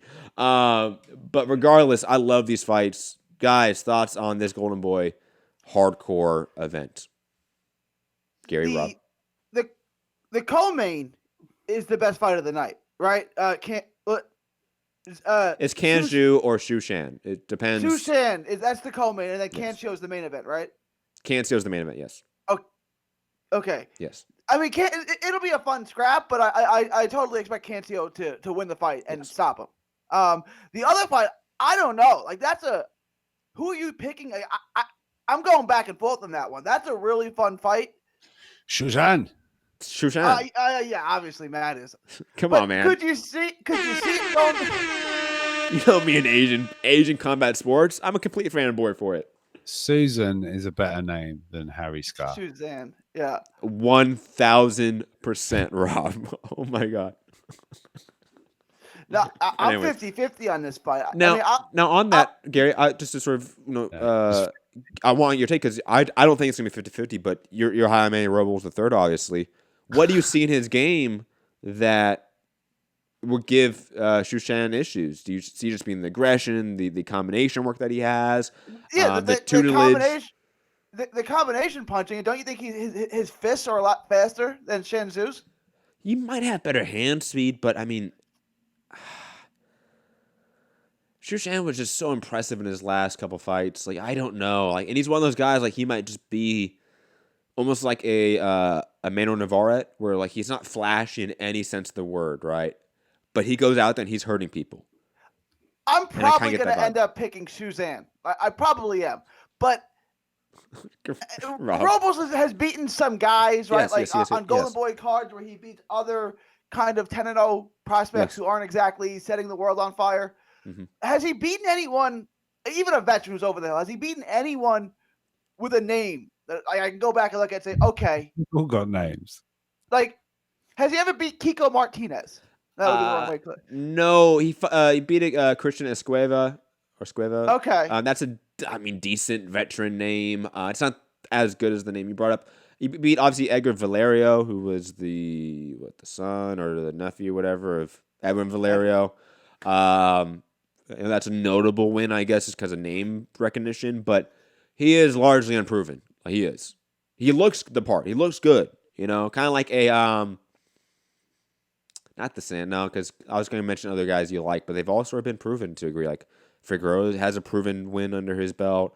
Even Virgil Ortiz has proven names under his belt. Maybe this is like a Tanahara. But I think Robles is a better product at this point in time than Tanahara. Like he's a more complete fighter than Tanahara is right now. I agree with that. Okay. Yeah. Okay. I thought you might get upset about that. I didn't know. Push back on that a little. I got worried there. So you think that he's just gonna beat Shushan to the punch? He can. Not that you're picking that, but you think he could. Manny Robles can't knock him out, right? Like Robles doesn't have any power really, even though he kind of an aggressive fighter. He doesn't really hurt anybody, right? Like no, he doesn't have a high knockout ratio at all. He has like 18 wins and like 8 knockouts, something like that. I would see him winning on the volume because he's a volume puncher, and Suzanne can't knock him out either, right? I mean, does he knock anybody out, Suzanne? Like, no. So at first I was gonna say, well, Robles is the bigger puncher. It's like, maybe, but he's not gonna knock him out, so it doesn't really matter. He's definitely the bigger puncher. I don't think there's a knockout here. I think this is a classic slugfest of two guys in lower weight classes that don't have a lot of pop, but they throw high volume. Good combination work, good technique, and they're going to meet in the center and really exchange. Like, I don't see a lot of holding in this fight. Susan.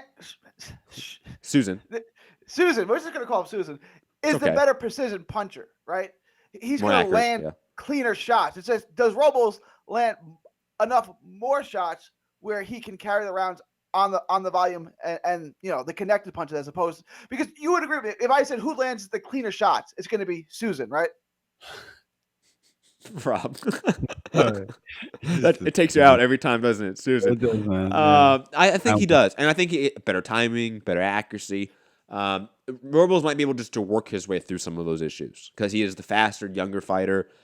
I would say maybe a little more of the polished fighter of the two, right? Yeah. I would He's say. Polish? No, polished, not Polish. But anyways, Rob, thoughts on Susan fighting and Cancio fighting? Suzanne by stoppage and Cancio by stoppage for me. Picking him by stoppage? Yeah. Like a one punch, like he ices him, or his corner stops the fight. Like just a referee jumping in. Late fight too, or mid fight? Yeah, like 10, 11. Okay. Like that. I could see that. I could see Manny, his dad, waving it off.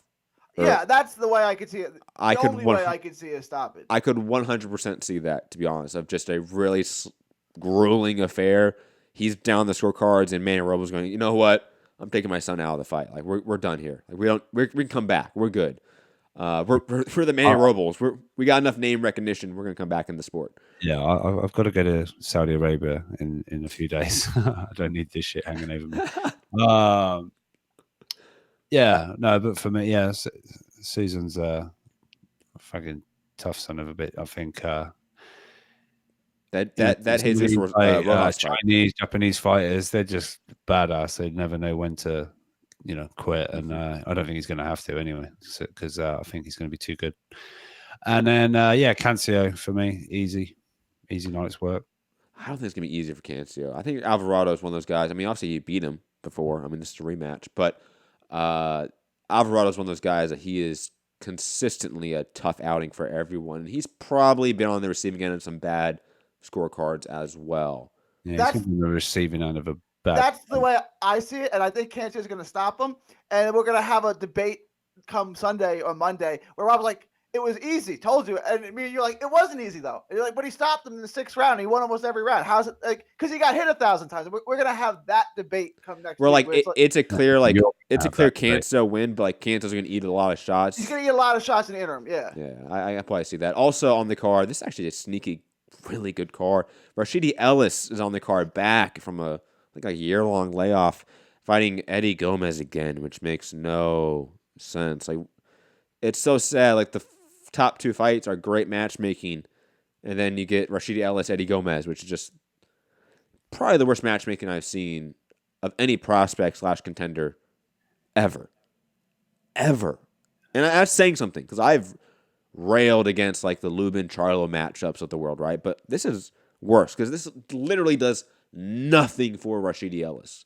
It's such a backstep of years ago when he beat Eddie Gomez in 3 rounds KO that I don't understand the thinking here at all. This is poor matchmaking, just shitty promotion from Golden Boy here for this fight in particular. And guys, I've always been high on Rashidi Ellis. He should win this one within 3 rounds again and hopefully get a bigger fight. I would love to see a Rashidi Ellis, Virgil Ortiz matchup. 2 undefeated prospects. Go at it. Let's see. Let's see how good they are. Let's see who's going to be the real Golden Boy welterweight guy, in the sort of lane of undefeated prospects fighting each other as we were talking earlier. Also, Alex Racon on the card as well against Rafael Garcia. Who else of note? Victor Morales Jr. Avery Sparrow on this? No, he's on a different card. Yeah, I saw his name. Obviously, Now, I'm going to mention some other sort of minor cards quickly, if I can. Shout out to ESPN and the system being overloaded. Thank you, Rob and Gary. It's loading. It's not working right now, guys. Apologize. I don't know. Avery Sparrow was fighting on the card. I know that. I forget which card. And there's a couple ESPN Plus cards as well this weekend. I forget which ones exactly or which ones, but they're low-level cards. I think Avery Sparrow's on one of the cards, but I don't think it's the Golden Boy one. I think it's a different card, to be honest. I could be wrong about that, but I don't see him on BoxRec, so that's why I would say. Moving on, though, Sergey Kovalev has been out there. We're going to sort of run through these topics, guys, because I don't feel good. And we've been on for an hour and a half talking fights, so I hope you guys enjoyed all that substance of the podcast instead of unlike other shows out there on the YouTube space that talk about. Very quick, just if it will sway people's decision to buy Wilder Ortiz, Brian Kenny is going to be sitting in with Lennox Lewis and Goosen. So bad. But you know what? It's not as bad as the zones. I'll say that. Yeah, I said it. Moving on, Sergey Kovalev out there admitting, I guess, that via an IG video, which, by the way, I will post the link of this video in the live chat because it's in Russian, so obviously I don't understand a word of it. I assume most of you don't, but those that do speak Russian that listen to this show, you guys can listen to yourself. But the translated quote from Sergey Kovalev is, given the conditions, it was impossible to win. Speaking of the Canelo fight, you are ignoramuses. Shout out to that Scrabble word right there. Since you thought I could win. I climbed into this weight with torment and sleepless nights because it was a financially interesting offer. And I know there's like a longer version of the quote and all that, but basically the effect of, hey, you guys are stupid for thinking I could beat Canelo. I took this fight purely off of the money. And I mean, I kind of understand where he's coming from because I think we all kind of knew, like, hey, you're taking a Canelo fight on 7 weeks' notice from a fight because it's the money involved, right? It's Canelo. But to then go out and say all of my fans and people that thought I would win are stupid, to actually use those words, that they are stupid. And you know me, I'm a person that uses the word stupid a lot. Yeah.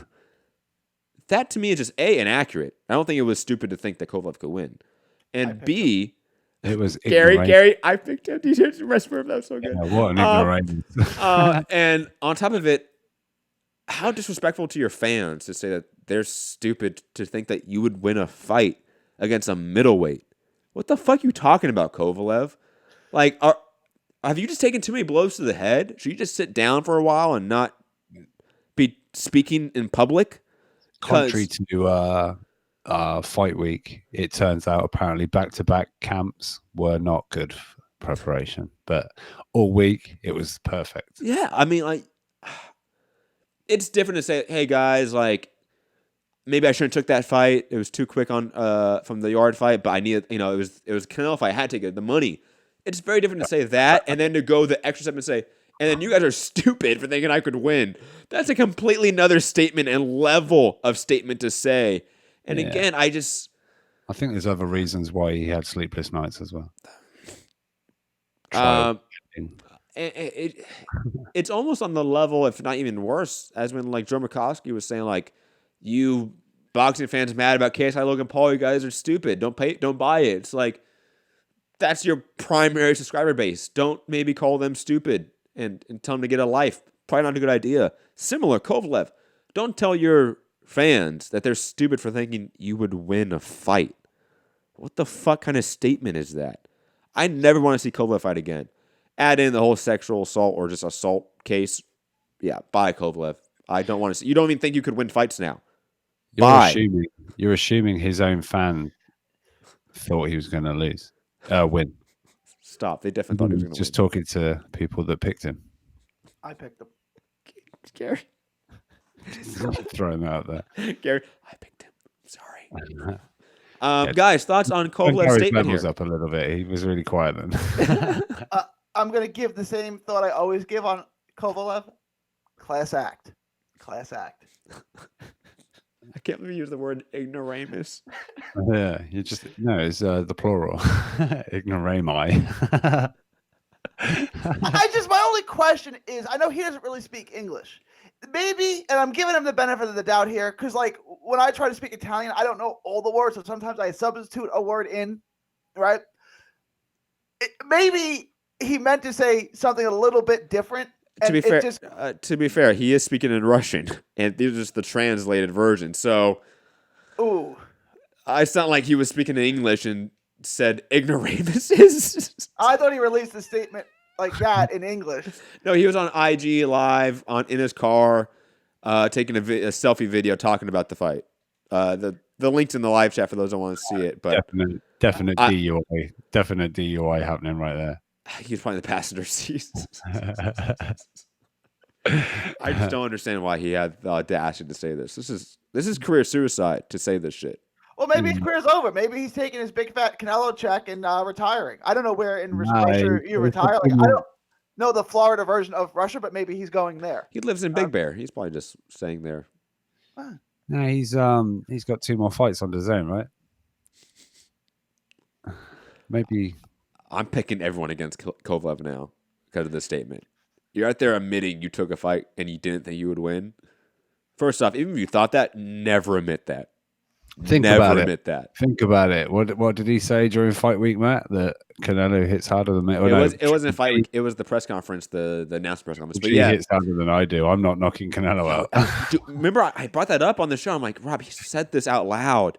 You can't be saying that out loud. That should have been a huge red flag from day one, guys. Yeah, he must have had a brown bag with some Smirnoff. I swear to God. Oh, he's just out there being a crazy person. Do you think anyone likes Sergey Kovalev? Like, do you think his mom likes him? Like, do you think you go over to Kovalev's house on Christmas and they're like, "Hey, where's Sergey?" It's like, "Oh, we forgot to tell him. He's not going to be here." I could see. I could see that. I could absolutely see Kovalev being like the black sheep of the family, 100%. But then again, he's Russian. They're all kind of weird like that. Kathy Diva likes him, right? He likes the money. Not anymore. Yeah, the money's good. Like, I don't think they're going to be best buds after, like, moving forward. I don't think he's going to be making that much money for it anyways, let's be honest. Like, if you're Kathy Duva, you try as fast as possible to make that Bivol fight. Right? Yeah, and that's it That's it. That's your cash out for Kovalev. Man, if Canelo knocks Kovalev out like that, imagine Bivol. Bivol's not going to knock him out because he doesn't have any urgency to him, but he should win every. He should win every round.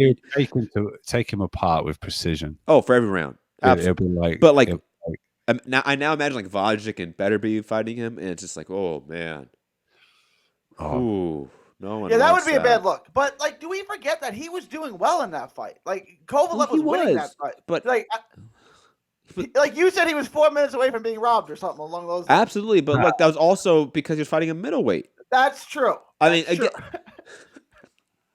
and he did that. He was doing very well, thinking he wasn't going to win. Imagine if he went out there thinking he was going to win. Imagine. He had Canelo's gloves all busted up, like swelling on the gloves. Oh, stop it, Rob. Stop it. That jab was in Canelo's Do you face think all he night. went into the fight thinking he was going to lose? Or do you think Yes. he's just saying that? Yes. Okay.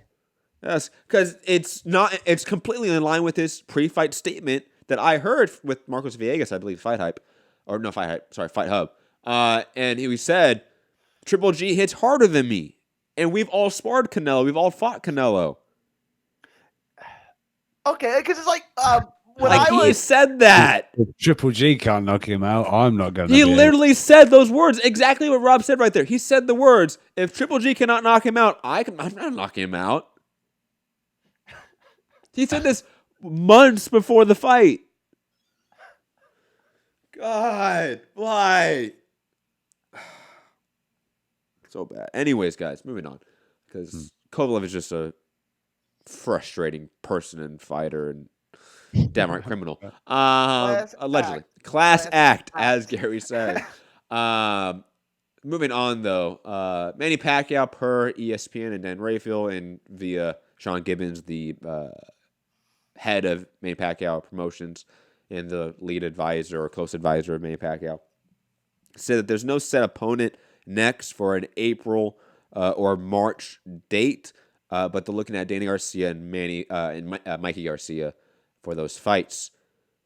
Now, Dan Rayfield put out a little poll, and most of the people were picking Mikey Garcia for the fight they wanted next, which I just don't understand why you would want to see Mikey get hurt that bad.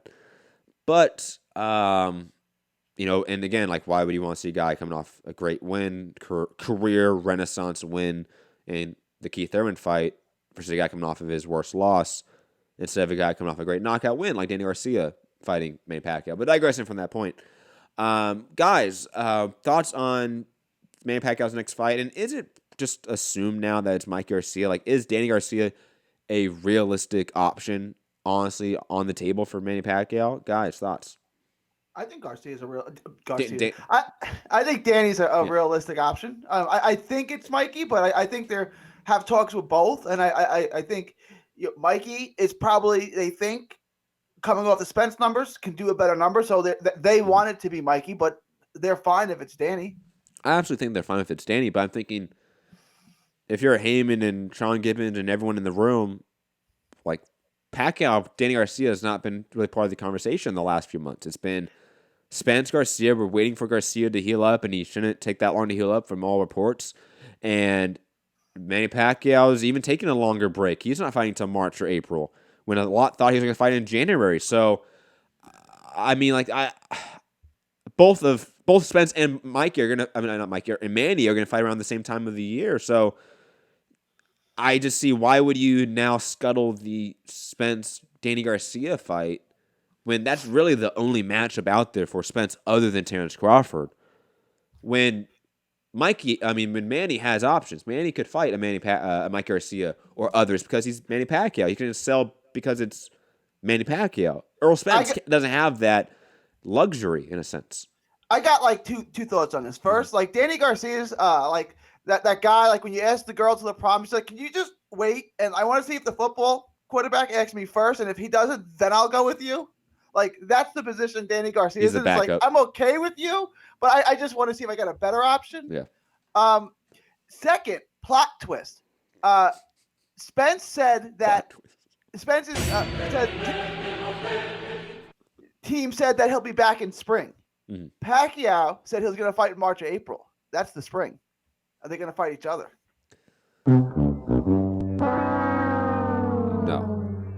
No. First off, I don't think Earl Spence would want a Manny Pacquiao fight coming off that car accident. I think he's smart enough to know, like, maybe the Danny level fight is an easier fight than Manny Pacquiao at this point in time. Pacquiao would have it now, right? If you're going to get Spence. Pacquiao might. But even then, I don't think Pacquiao is that interested in Didn't Spence. Bill Wanger say he's pretty confident Spence Pacquiao happens next year? I don't know if he said next year. I think he said he's confident that it does happen. I don't remember next year, to be honest. Mannix added the year, and he said, yeah, I'm pretty confident. Anyway. Maybe late next year. I don't think it happens next. Yeah. You know, I just don't see it happening. And again, I feel like if you take the Manny Pacquiao, Danny Garcia fight, you're poaching a name for Spence that Spence needs to fight. And even then, like, but it's weird because I don't want the Mikey fight for Manny Pacquiao. Like, I just don't like that fight at all. The best case scenario, honestly, is probably to actually have that Danny Garcia, Mikey Garcia fight. Not on pay-per-view, on regular Fox, okay? And just do the Pacquiao-Spence fight on pay-per-view. Like, just do that in late April so you give Spence a lot of time to heal. You know, maybe even May. Push it for May. Maybe go after that Canelo date. Cinco de Mayo. Like, why not attack that date in some way? That would be, you know, a little bit hostile promotion and counter programming, but hey, fucking go for it. Because I'll be honest, if you put Earl Spence, Manny Pacquiao on Cinco de Mayo competing with Canelo versus Billy Joe or Andrade, Manny Pacquiao or Earl Spence is going to win. Right? So, like, you're going to win, but you are going to lose some buys. You know what I'm saying? Yes, of course, yes. But I think you would win. And I think like that would be the ideal world. We don't get that ideal world. We're going to get Spence, Danny Garcia probably late spring, in my opinion. And we're going to get Manny Pacquiao versus Mike Garcia in a tune-up. I know Gary doesn't agree with that assessment, but it's just true. I mean, that's just how it's going to be. Yeah, we get Mikey Pacquiao. We kind of know for. And then Mikey wins, and then your Spence Pacquiao fights off the table. But you can get Mikey and Spence part 2. Are you interested in that? No one's interested in that. You know why? Because Spence. I don't think Mikey's interested in that. When you prove that you're levels above someone, you don't need to prove it again. You know, like there's usually not a cause for a rematch if you. So are why levels is Rashidi Ellis fighting Gomez again? Because Oscar's on the fucking snuff, bro. Okay, he needs to go back to rehab. Was there anything controversial? Was like an early stop? No. Like, why? I can't for the life of me. I don't understand why they're making it again. No one knows, man. It's sad. It's really sad. Moving on. Caleb Plant, and we have a little bit of news here from Rob over here. Breaking news over here. But first reported by Mike Coppinger, sources, Caleb Plant's first super middleweight title defense of 2020 will come against Alfredo Angulo, likely on February 15th. Now, Rob reported that, not reported, he got in contact with the IBF. And Rob, what did the IBF say about this matchup? Oh, shit. I don't have it up because there's a picture, not a link. Oh, okay. You know what I mean? It's just an email. Yeah, but I don't have the email. Well, I asked regarding like when is Caleb Plant gonna have to face a mandatory then? Because he had, who was he have last time? Mike Lee or something. Yeah, Mike Lee. And I got a reply: "Hi Rob, Caleb Plant requesting an exception." By the way, only quickly, this reply is from the IBF. It's Jeanette Salazar, I believe. Yes, one of their main PR reps. Caleb Plant requested an exception to fight Alfredo Angulo. It has not been granted yet. Now, so to that tidbit, do we think it is granted? Do we think we do get an IBF, voluntary defense exemption, so to speak, and we get Caleb Plant, Alfredo Angulo in February, guys? Well, yet is quite a key word. That was a key word, I feel like. Right? So I'm thinking Vegan Butts is going to have to wait. So, like I said in the group chat, Gary, you're like, "Oh God, don't give us this." But the mandatory is vegan boots. Is bad, man. Vincent, is it Vincent? Right, Vincent vegan boots. Vegan butts. Vegan butts. So, if you're the IBF, you're looking at this and say, "I'm going to give you an exemption to fight a fight no one cares about." Like, no, like if this was an exemption to fight a big money fight where we were getting a big, if it was fighting Canelo, yeah, we'll do that. Yeah, you get exemption for that.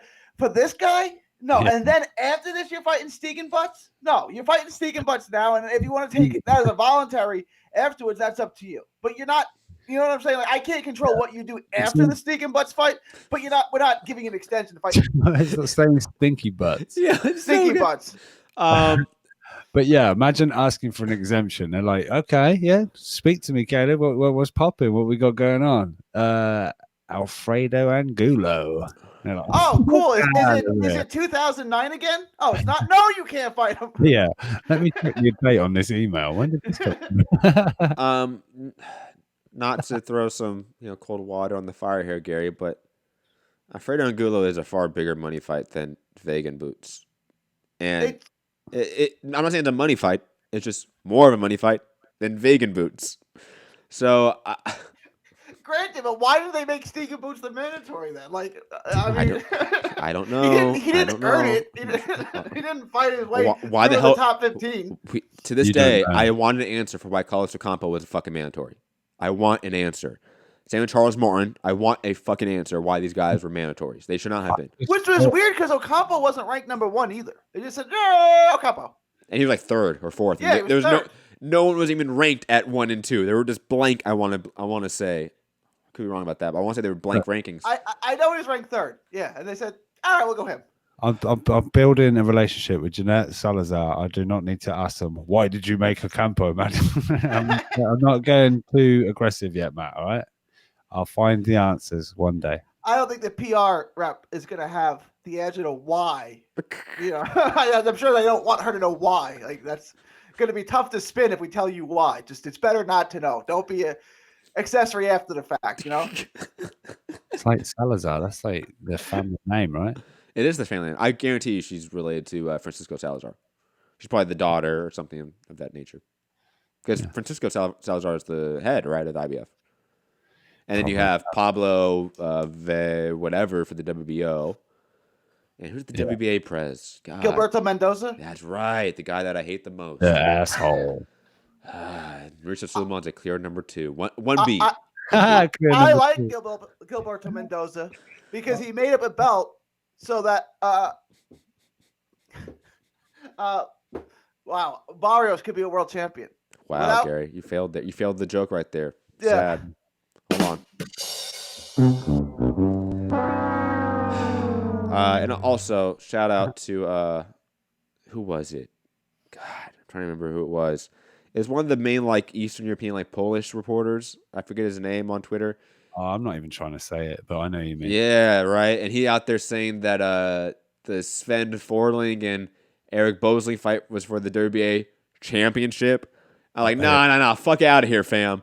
No, that's not allowed. He's like, no, interim champion. And I'm like, still, you shouldn't be out there.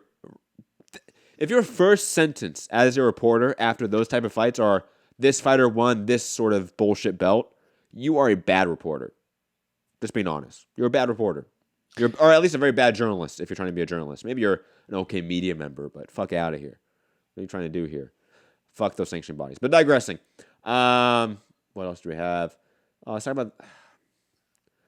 I was really going to rant about this, but I'm tired, guys. I'm going to talk about this later. To be honest, the old Tyson Fury out here speaking pure bullshit about how he's never tested positive for PEDs. He's never had a suspension, when that's just not true. I don't care anymore. Tyson Fury is fucking crazy. And if you're out there actually eating up this propaganda that he is spewing out, when you can just read UCAD's statement on the suspension themselves, and you can see that they adhere to the ruling that he had an adverse analytical finding. And the reason they didn't want to go a step further is because, A, it was costing them too much money. That's pretty much it. Anyways, guys, that's going to be it for today. I'm actually pretty tired. And quick shout out to Jaime Munguia fighting, hold on, Gary Spike O'Sullivan at the Alamo Dome. Is that who it is? I didn't hear the opponent. Wow. I don't know what Oscar's thinking here. No. Let 160, by the way, it's believed. This is be Munguia going up to 160. So where's that if tickets vacant WBO going? Obviously not to PBC. I guarantee you this doesn't sell for 10,000 seats if it's in the actual Alamo Dome. It doesn't do over 10,000. He's a draw. They're putting Josh Franco on the card and Bam Rodriguez, and it's in San Antonio. It's 10,000, I think, is what it's going to do. But 10,000 is not bad. I mean, 10,000 is bad for a 60,000 seat arena. Yes. Right. But they just did a small, the one that Kirkland fought in, right? He fought at the Alamo Center, at the Alamo Dome. You know how many tickets they sold? Well, how many people were there? 1,700. 700 of them were comped. Now, I understand. I understand, but look at Jose Ramirez's ticket information in Fresno, right? Selling 15,000 seats. He's never once hit above $200,000 in gate revenue. Yeah. You're losing money on those cards, guaranteed, because you're not making back in gate. You're not making back in TV. You're just not. So this is going to be a huge loss for DAZN if they're actually putting it in a 60,000 arena. It's going to be a loss. There's nothing at the Alamo Dome though, right? There's I don't know, you might be able to get it on the cheap because there's no team that plays there. No, they have the rodeo. You might be able to fill out 10,000, maybe 15,000 people there, but it's going to be a very cheap ticket where they're not making money. So it's a loss. It's a money losing event for Golden Boy and DAZN, especially Golden Boy here, because Golden Boy is probably making most of their money off of ticket sales, right? That's why most of their revenue is off of ticket sales, just like any sort of entertainment entity that tours, right? And that's really what promotions are. They're a touring company, like a musician. They make their money off of ticket sales. And if you're not making money off of ticket sales, then what are you doing? Like, Munguia is not a subscriber gain for DAZN. He's not producing a lot of financial success for Golden Boy. And this is a shit fight in an arena that's for big fights. This makes no sense to me. The venue is weird, right? Like, why would you put the Freeman Coliseum is literally right next to it, and that's a basketball arena that holds 17,000, 18,000. Like, why not put it there? But they want the prestige of putting it in the Alamo Dome, but it's not going to. There's no reason to put it there. It's January the 11th. Is it cold then? It must be cold. Is it right? is it outdoor arena or does it have a dome? Because it's Alamo Dome. It has a roof. Okay. Oh, okay. All right, let you off. And plus, it's Texas, Rob. It's not the UK where it snows. Yeah, It's in Texas. Yeah, not really. Like the mountains. You go up to the Panhandle, it'll snow there, but outside of the northern Panhandle, Amarillo, it'll snow there, but not really though. Foo had snow last year. Not last year. A couple of years ago we did. But when it snows, it barely covers the ground, Rob. It's not like UK snow. It's not like UK snow. Yeah, it's not. We don't get 5 inches of snow. If we get a snowstorm, the city shuts down. And a snowstorm is an inch of snow. The city shuts down for at least a day, probably 2. For an inch, yeah, that's hilarious. But difference, guys. I mean, thoughts on this fight? Thoughts on Munguia's career? Like, honestly, is it just a waste at this point? My thoughts are. Jesse Vargas versus Liam Smith for the vacant WBO 154-pound title. Those guys should not be fighting for a belt. Why? Because neither guys are championship quality at this point in time. Wouldn't it have made more sense to put Jesse Vargas in there if you're doing it at 54? Oh, you're going to 60, they said. Yeah, I think so. Yeah, that was Bubba Box's opinion. So he's going to 60 and he's fighting a guy who should be fighting at 54. Yep. Okay. Yeah. All right. That's usually how it is. Yeah. I mean, it's not a great fight. It's not really a good fight, but it's all right. Spike O'Sullivan is trash, man. No disrespect, he's not good. He's got better facial hair than you, Gary. Definitely has a great mustache. I will give him that, and a great sense of style. Is he a good boxer? No. Is he durable? No. This might actually be one of the first KOs for Munguia since the Saddam Ali fight. No, he got one against the real bum. He got one against who was it? We need to get past calling fighters bums. He's got one knockout since the Saddam Ali fight. Attali. Oh, that's right. Patrick Attali or Atoli or whatever. Yeah. You go. Gosh, that guy was not good. No, he was. That was like Sebastian Hyland style of just like, dude, are your joints okay? Like, What's happening to your body right now? Are you okay? But digressing, guys, that's it for today in boxing news and previews. What, Rob? I'm just gonna say quickly, I did send it you, but just wonder if Andre Ward has maybe received a cheeky offer. I don't know, but he's put not for sale. No, but yeah, no. Get out of here, Andre Ward. We don't want you fighting, please. Well, do you want to know what someone replied to that? Thank God, because you were fucking boring when you're in your prime. It's like, oh my God, it's a little harsh. It's horrible. It's so harsh. But anyways, guys, this has been Mixed Combat Radio. You can find me, Matt Hunter, MCR, on all platforms, social media. Hit the like button, share the show, all that fun stuff. Rob. Yeah, UK Rob, MCR, Instagram and Twitter. Yeah, good luck to everybody fighting this weekend. Good, great fights. Obviously, Jay Dean. I'm only joking. I couldn't help it. I can't believe the premier network for PBC messed up JD's name like that. Poor, done the trainer like that. JD. Clearly, an autocorrect issue that they just didn't see, right? Showtime would never have got that wrong. Steven would have never let that happen. Hashtag justice for Steven. But yeah, hit that thumbs up, share the show, all that good stuff. Gary. Andre Ward was boring. Stop. That's silly. Andre Ward is made out of the same stuff as Captain America's shield. That's what he's made out of. Andre Ward wasn't boring. Vibranium. Follow me on all forms of social media at 3D Boxing. Have a great day, guys. Peace.